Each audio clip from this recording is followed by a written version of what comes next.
Hi, this is Scott Garibay, and today we're going to talk about Dungeons and Dragons, and we're going to talk. That's a good. Yeah, we're going to talk about the. Yeah, I guess this still fits with it under this title. We're going to talk about the 2023 Spring D&D OGL 1.1 leak Firestorm. Specifically, though, today we have real news, right? Not just wisp of smoke being screamed about by the OSR and the OGL 1.0 champions, right? This is like the OGL OSR. So I'm going to keep this short. I'm going to try to keep this concise, right?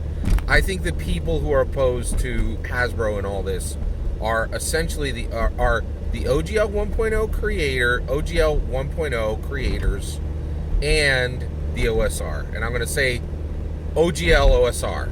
All right, just to get that all in one thing. The OGL OSR champions. And what I mean by that is the OGL 1.0 creators lumped together with the OSR champions. Okay, and I'm just going to say OGL OSR champions just to keep it concise. All right, so basically, what we've had for the last week and a half is the OGL OSR champions screaming their head off about wisps of smoke, right? And saying, we don't have anything real, we have these leaks. Right? And the problem with that is this isn't a corporation saying something and then people responding to what they're said. This is a corporation saying, this is the OGL and OSR champions, screaming their heads off about something one corporation is saying another corporation said. It's a he said, it's a telephone down the line. Was that the way it was said? Was that real? Right? This is all over a leak, right? Except today, we actually have a real statement from Wizards of the Coast, right?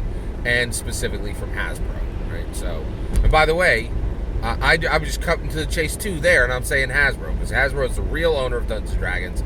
Wizards of the Coast it's a sticker, right? Like, you peel the sticker off, and there's Hasbro, right? Like, not, and Hasbro is not a sticker. That's like, molded into the plastic, really, so that's the real name, that's the real owner, and that's what this is really all about. This is really all about Hasbro, okay? So what did Hasbro say? Well, they actually made an actual statement, right? And they said, and if you read that carefully, I'm going to boil this down. Because there's so much noise here, I want to boil this down to what was actually said.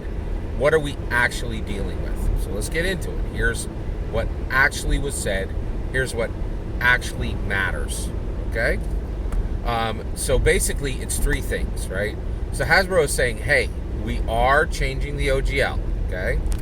And so then immediately, what prompts that? What prompts, right? What question does that prompt? Is that reasonable for Hasbro to change the OGL? Because that's the entire point. The OGL and the OGL OSR champions are saying, there's no reason to change it. So let's look at Hasbro's stated reasons that they want to change the OGL and see if those are legitimate, right? And this isn't some leak. This is official. Right? Like this, they literally said this, and this is open to the whole public, right? This isn't something that we can all debate. Everybody, like if you tell me that this says this, I can see the original source, right? I can go right on and see the original source, exactly where Hasbro put it. Not, this was sent to this one organization and then it was produced, and was it changed between? We don't know, right? Like, that's the problem with leaks, right? And we're in this, and boy did this get messy, right? Even if you had any sympathy for the OGL OSR champions dealing with the leak of the 1.1, then they're telling you, and hey, you can also trust us on this next one, the OGL 2.0. And this isn't a joke, with thousands of videos and articles being posted about another document that was never released, right? And saying, got whistleblowers on the inside. Do you? Or are you just saying that, right? And frankly, in my opinion, in my humble opinion, there's no due diligence on all this, right? And I'm saying, hey, just understand, like, one side of this has got wisps of smoke, and the other side is saying, hey, here's something real. Let's all talk about something real rather than a wisp of smoke, right? So, okay, so where does Hasbro land on this? They said three things. They said, listen, we are changing OGL because we no longer want hateful speech attached to our brand, Dungeons and Dragons. Okay, that's my summary of point one. Right?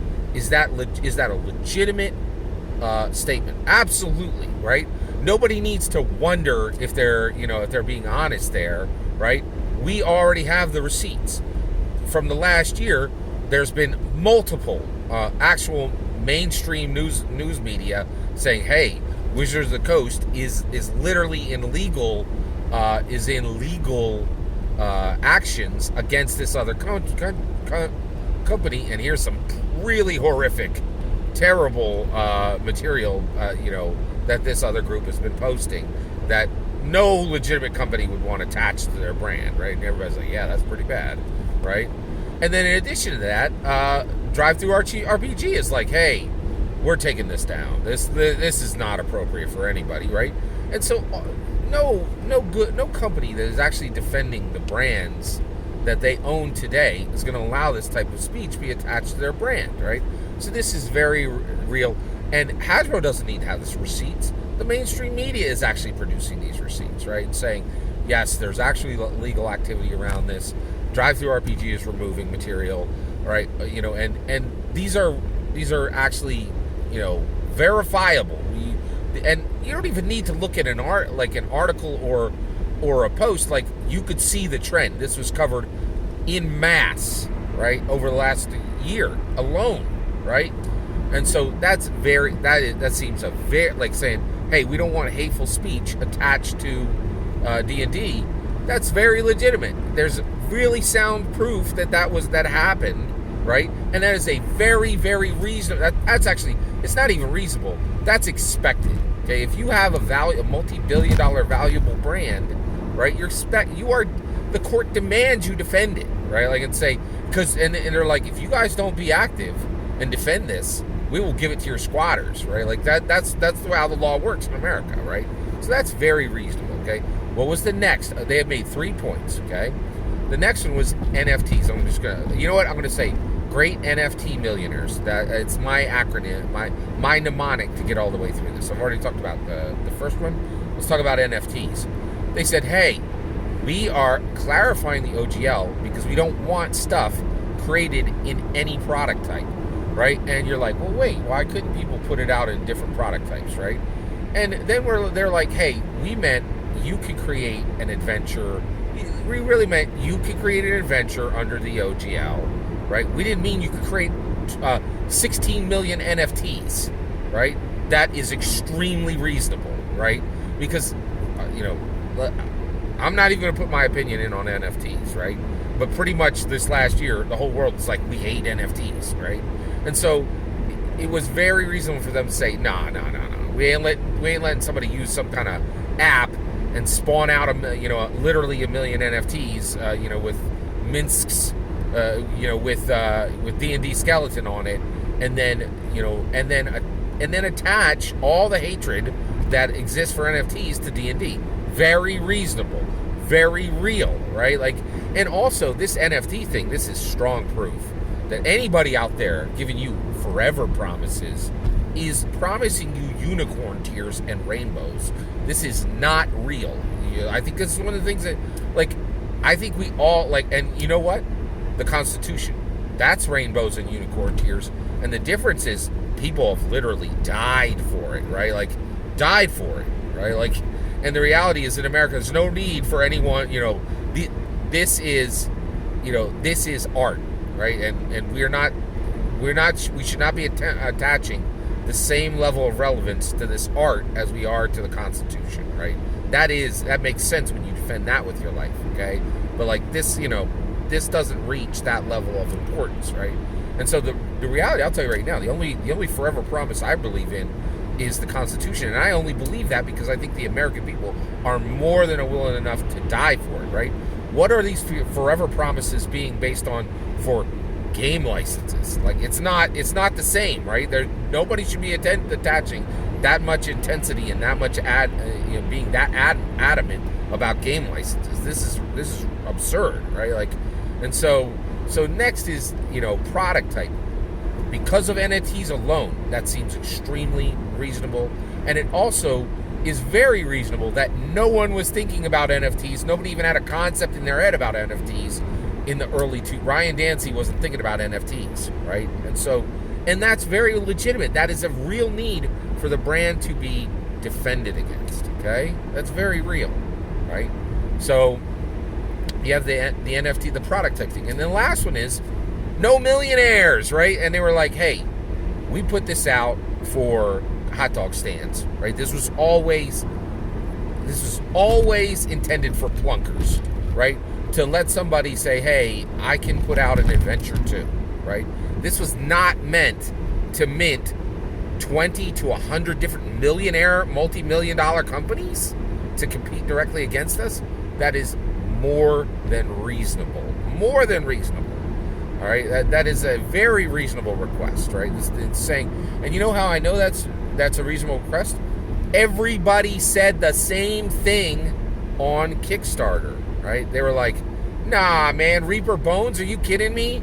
You got this, this format was so that some dude in his garage in Alabama could create like 10 miniatures. This was never meant for Reaper to launch a multi-million-dollar miniatures deal, and for real companies that have their own distribution models to come in here and compete directly with some hobbyist from Alabama, right? It's just, and that is completely reasonable, right? And so I think that's what we got to see right now, right? Is that the moment Hasbro actually spoke about this, and they were calm, right? They didn't just run out and say a million different things. They were calm, they waited, and they said, listen, there are 3 things we're worried about. Hateful speech, NFTs, right? And other weird emergent products, okay? And we are legitimately concerned about, this was always supposed to encourage people to jump in and try their hand at making an adventure. This was never meant to mint multiple companies that were making millions and millions and millions of dollars and using the OGL when they don't even need it, right? And how can I tell you that multi-million-dollar companies are using the OGL when they didn't need it? Because Paizo said it, right? They're like, we had no need to use the OGL in Pathfinder 2, but we just slapped it in, right? Was that cool? No, it wasn't, right? And it shows an absolute problem that had to get managed, right? So that is me summarizing actual news, and we don't all have to debate what was in it. It's right there. You can see it for yourself, right?